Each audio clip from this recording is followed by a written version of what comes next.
Hello, नमस्ते, सलाम, सत श्री अकाल, राम राम और आप सभी को रतन राजपूत का प्रणाम। आज 5 अगस्त है, बहुत ही आम दिन है, पर आम होकर के भी बहुत ख़ास दिन बन जाता है क्योंकि आज सुशांत सिंह राजपूत के केस को सीबीआई को सौंपा गया है। और ये मुझे लगता है कि आम जनता की आवाज़ और उनके साथ की वजह से हुआ है, जो हर दिन जस्टिस फॉर सुशांत के लिए आवाज़ उठा रहे हैं। और शायद वो आवाज़ बिहार सरकार तक पहुंची और बिहार सरकार ने सेंटर को रिक्वेस्ट किया कि सुशांत सिंह राजपूत का केस सीबीआई को सौंपा जाए। और फाइनली आज ये खबर आ ही गया।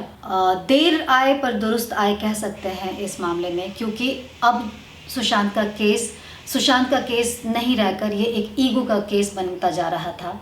जिस प्रकार से मुंबई पुलिस बिहार पुलिस के साथ बर्ताव कर रही थी, वो देखते हुए साफ साफ लग रहा था कि अब ये सुशांत की डेथ का केस नहीं होकर 2 स्टेट के पुलिस का ईगो का केस बनता जा रहा है। और ऐसे में कुछ भी जस्टिस के लिए नहीं हो सकता था। तो थैंकफुली आज ऐसा लग रहा है कि हमारे भीतर एक उम्मीद की किरण जागी है कि अब सीबीआई जांच शुरू होगी। पर अभी बात ये उठता है कि सीबीआई जांच मुंबई पुलिस के सहयोग के साथ ही होने वाला है, क्योंकि जो इनिशियली जितने भी इन्वेस्टिगेशन हुए हैं वो मुंबई पुलिस ने किया है। तो प्रार्थना है मुंबई पुलिस से और उम्मीद है उनसे कि जो व्यवहार उन्होंने बिहार पुलिस के साथ किया है वो सीबीआई जांच में नहीं करेंगे और पूरी तरीके से सहयोग करेंगे। अब इस केस का रूप और नहीं बदला जाएगा, उसकी तस्वीर को बदलकर हमें नहीं दिखाया जाएगा।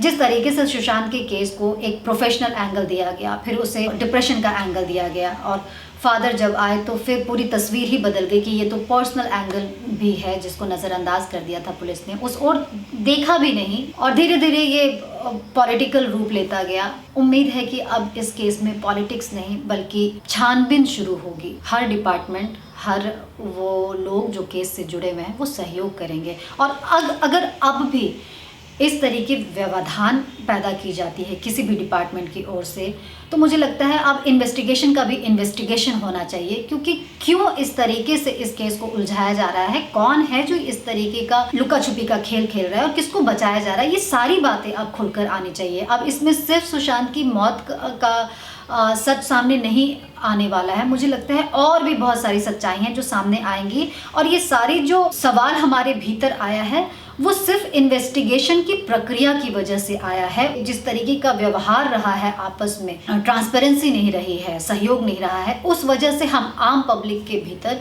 बहुत सारे सवाल आए हैं, जिसका मुझे लगता है कि अब जवाब सीबीआई जांच के दौरान ही आएगा और बहुत सारी बातों का खुलासा होगा। तो मैं उम्मीद करती हूँ कि अब जांच में तेजी आएगी और हम एक परिणाम तक पहुँचेंगे।